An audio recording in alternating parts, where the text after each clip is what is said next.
त्र्यंबकेश्वर येथे 2 दिवसांपासून संततधार पाऊस सुरू आहे। बुधवारी पहाटेपासून मुसळधार पाऊस होत असल्याने नदी नाले यांना पूर आला आहे।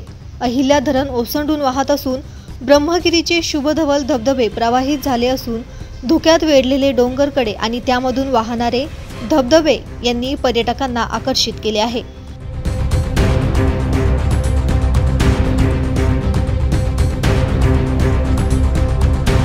त्र्यंबकेश्वर येथे सततच्या पावसाने आबदानी केली आहे। आवनी झालेले भाताला हा पाऊस पोषक आहे। मात्र मुसळधार पावसाने काही समस्या देखील निर्माण होत आहे।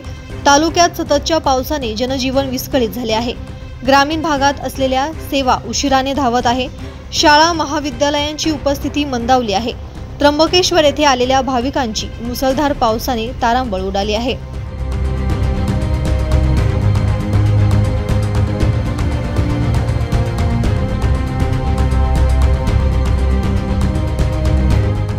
दैनिक भ्रमरसाठी प्रतिनिधी सतीश दशपुत्रे, त्र्यंबकेश्वर।